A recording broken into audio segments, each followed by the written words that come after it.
السلام علیکم، بسم اللہ الرحمن الرحیم۔ آج کی آیت نمبر 4، پارہ نمبر 26 اور سورہ الحجرات کی۔ اور اگر وہ صبر کرتے یہاں تک کہ آپ باہر تشریف لاتے ان کے پاس تو یہ ان کے لیے بہت اچھا ہوتا، اور اللہ تعالیٰ غفور الرحیم ہے۔ اے ایمان والو، اگر لے آئے تمہارے پاس کوئی فاسق کوئی خبر تو اس کی خوب تحقیق کر لیا کرو، ایسا نہ ہو کہ تم ضرر پہنچاؤ کسی قوم کو بے علمی میں اور پھر تم اپنے کیے پر پچھتانے لگو۔ آیت نمبر 4 کی تفسیر میں بیان فرمایا گیا کہ اسلام سے پہلے عرب کا خطہ جہالت اور ناشائستگی کا گہوارہ تھا۔ مکہ جیسے مرکزی شہر میں گنتی کے چند آدمیوں کے سوا ساری آبادی معمولی نوشت و خوان سے بھی قاصر تھی۔ تہذیب و معاشرت کے آداب سے یہ لوگ بالکل کورے تھے۔ صحرا نشین بدوؤں کی حالت اور بھی ناگفتہ بات تھی۔ اس آیت کریمہ میں بھی وہ آداب سکھائے جا رہے ہیں جن کا بارگاہ رسالت میں ملحوظ رکھنا از حد ضروری ہے۔ ایک دفعہ بنی تمیم کا وفد جو 70-80 نفوس پر مشتمل تھا مدینہ طیبہ آیا۔ اس وفد میں زبرقان بن بدر، عطارد بن حاجب اور قیس ابن عاصم اور ان کے سردار بھی شامل تھے۔ دوپہر کا وقت تھا۔ سرور عالم صلی اللہ علیہ وآلہ وسلم اپنے حجرہ مبارک میں قیلولہ فرما رہے تھے۔ ان لوگوں نے حضور صلی اللہ علیہ وسلم کی آمد تک انتظار کرنا اپنی شان کے خلاف سمجھا اور باہر ہی کھڑے ہو کر اونچی آواز میں صدائیں لگانے لگے یا محمد صلی اللہ علیہ وسلم کا نامی لے کر کہنے لگے کہ اے ہمارے پاس باہر آئیے۔ حضور صلی اللہ علیہ وسلم تشریف لے آئے تو ان لوگوں نے شیخی بگاڑتے ہوئے کہا، یعنی ہم جس کو مدح کرتے ہیں اس سے مزین کر دیتے ہیں اور جس کی مذمت کرتے ہیں اس کو معیوب بنا دیتے ہیں۔ ہم تمام عربوں سے اشرف ہیں۔ سچے نبی نے فرمایا، اے بنی تمیم، تم نے غلط بیانی سے کام لیا ہے، بلکہ اللہ تعالیٰ کی مدح باعث زینت ہے اور اس کی ہی مذمت باعث تحقیر ہے، اور تم سے اشرف حضرت یوسف علیہ السلام ہیں۔ پھر انہوں نے کہا، ہم مفاخرت کی غرض سے آئے ہیں۔ چنانچہ پہلے ان کا خطیب عطارد ابن حاجب کھڑا ہوا اور اپنے قبیلے کی تعریف میں زمین و آسمان کا قلابے ملا دیے اور اپنی فصاحت اور بلاغت کا مظاہرہ کیا۔ حضور صلی اللہ علیہ وسلم نے ثابت ابن قیس رضی اللہ تعالیٰ عنہ کو اس کا جواب دینے کا حکم دیا۔ مکتب نبوت کا یہ تلمیذ ارشد جب لب کشا ہوا تو ان کے چکے چھوٹ گئے اور وہ سہم کر رہ گئے۔ ان کے بعد ان کا شاعر زبرقان بن بدر کھڑا ہوا اور اپنی قوم کی مدح میں ایک قصیدہ پڑھ ڈالا۔ حضور صلی اللہ علیہ وسلم نے حضرت غسان رضی اللہ تعالیٰ عنہ کو اشارہ فرمایا۔ حضرت غسان رضی اللہ تعالیٰ نے فی البدیہ ان کی مفاخر کی دھجیاں بکھیر کر رکھ دی اور اسلام کی صداقت اور حضور صلی اللہ علیہ وسلم کی عظمت کو اس انداز میں بیان فرمایا کہ ان کا غرور خاک میں مل گیا۔ اقرا کو تسلیم کرنا پڑا کہ نہ ہمارا خطیب حضور صلی اللہ علیہ وسلم کے خطیب کا ہم پلہ ہے اور نہ ہمارا شاعر دربار رسالت کے شاعر کی کوئی نسبت رکھتا ہے۔ اللہ تعالیٰ نے ان پر اپنا خصوصی کرم فرمایا اور ان کے دلوں میں اسلام کے لیے کشادہ کر دیا اور سارے کے سارے مشرف با ایمان ہوئے۔ رحمت عالم صلی اللہ علیہ وسلم نے انعام و کرام سے انہیں مالا مال کر دیا۔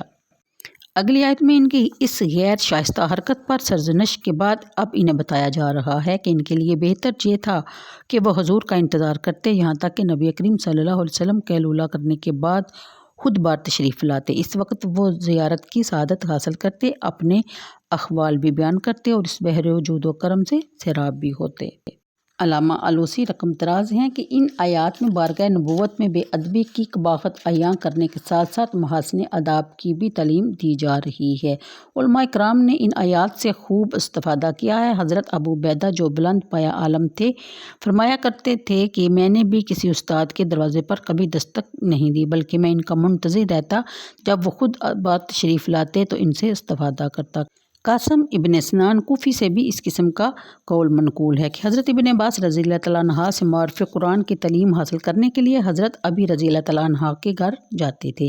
ان کا دروازہ نہ کھٹکاتے بلکہ خاموشی سے ان کا انتظار کرتے یہاں تک کہ وہ اپنے معمول کے مطابق باہر آتے۔ حضرت ابی رضی اللہ تعالیٰ عنہ کو یہ بات بڑی گراں گزری۔ کہا، آپ نے دروازہ کیوں نہ کھٹکھٹایا تاکہ میں فوراً باہر آ جاتا اور آپ کو اس انتظار کی زحمت نہ اٹھانا پڑتی۔ آپ نے جواب میں کہا، یعنی عالم اپنی قوم میں اس طرح ہے جس طرح نبی اپنی امت میں ہوتا ہے، اور اللہ تعالیٰ نے اپنے نبی کریم صلی اللہ علیہ وسلم کے بارے میں فرمایا ہے کہ وَلَوْ أَنَّهُمْ صَبَرُوا۔ اس کے بعد علامہ آلوسی فرماتے ہیں کہ میں نے یہ واقعہ بچپن میں پڑھا تھا کہ اور عمر بعد اسی کے مطابق اپنے اساتذہ کے ساتھ معاملہ کرتا رہا، لیکن بڑے افسوس سے کہا جا رہا ہے کہ اب حالات کچھ اور ہیں۔ اب مغربی تہذیب کے برے اثرات میں سے ایک یہ بھی ہے کہ شاگردوں کے دلوں سے اساتذہ کا احترام ختم ہوتا جا رہا ہے، ان کے ساتھ گستاخانہ گفتگو کی جاتی ہے، ان پر آوازیں کسے جاتے ہیں، نقلیں اتاری جاتی ہیں، پھر اس پر کوئی شرمندگی بھی محسوس نہیں کی جاتی، الٹا فخر کیا جاتا ہے۔ اسی طرح بزرگوں کا احترام، اپنے ماں باپ کے تعظیم و تکریم کا جذبہ بھی دم توڑتا جا رہا ہے۔ آج کل ترقی یافتہ لوگوں کا معاشرہ انسانی معاشرے سے زیادہ حیوانی معاشرے کی تصویر پیش کر رہا ہے۔ آئیے اسلام کے آداب معاشرت کو اپنائیں اور مکارم اخلاق سے اپنے آپ کو مزین و راستہ کریں، جن کی تعلیم ہمیں نبی کریم صلی اللہ علیہ وآلہ وسلم نے فرمائی۔ حضور صلی اللہ علیہ وسلم کا ارشاد ہے، لیس منا من لم یرحم صغیرنا ولم یوقر کبیرنا، یعنی جو شخص چھوٹوں پر رحم نہیں کرتا اور بڑوں کی توقیر نہیں کرتا، یعنی ان کی عزت نہیں کرتا، وہ ہماری جماعت میں سے نہیں۔ اگلی آیت کے مطابق اس آیت کی شان نزول کے سلسلہ میں اکثر علماء تفسیر نے یہ روایت ذکر کی ہے کہ بنو مستلق کا سردار حارث بن ابی الازرار بارگاہ رسالت میں حاضر ہوا اور مشرف با اسلام ہوا۔ حضور صلی اللہ علیہ وسلم نے زکوٰۃ ادا کرنے کا حکم دیا تو اس نے اسے بھی قبول کر لیا۔ عرض کیا کہ میں واپس اپنے قبیلہ کے پاس جاتا ہوں، انہیں اسلام کی دعوت دوں گا، جن لوگوں نے یہ دعوت قبول کی ان سے زکوٰۃ بھی وصول کروں گا، آپ فلاں وقت اپنا کوئی آدمی بھیج دیں جو جمع شدہ زکوٰۃ وصول کر لے۔ تو حضور صلی اللہ علیہ وسلم نے وقت مقررہ پر ولید ابن عقبہ ابن ابی معیط کو بنی مستلق کی طرف بھیجا تاکہ وہ زکوٰۃ وصول کرے۔ زمانہ جہالت میں ولید کے ذمہ ان کا ایک قتل تھا، اسے خدشہ ہوا کہ مبادا اسے قتل کر دیں۔ وہ راستہ سے لوٹ آیا اور آ کر خبر دی کہ انہوں نے زکوٰۃ دینے سے انکار کر دیا، وہ میرے قتل کے در پہ ہو گئے تھے، مشکل سے جان بچا کر جہاں پہنچا ہوں۔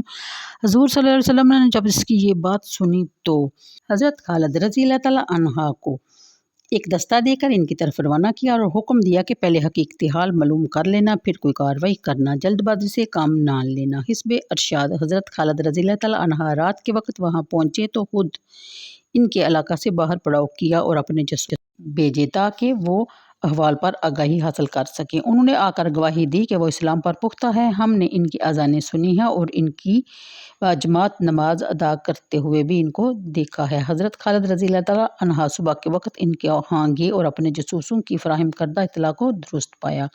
حضرت خالد رضی اللہ تعالیٰ نے واپس آ کر حضور صلی اللہ علیہ وسلم کو حقیقت حال عرض کر دی اور اس وقت یہ آیت کریمہ نازل ہوئی۔ نبی کریم صلی اللہ علیہ وسلم اکثر فرمایا کرتے تھے، یعنی سوچ سمجھ کر کام کرنا اللہ تعالیٰ کی توفیق ہے اور جلد بازی کرنا شیطان کی انگیخت ہے۔ تو آج کے لیے اتنا ہی، مجھے دیجیے اجازت، دعاؤں میں یاد رکھیے گا، ویڈیو کو لازمی لائک اور شیئر کر دیا کریں۔ اللہ حافظ۔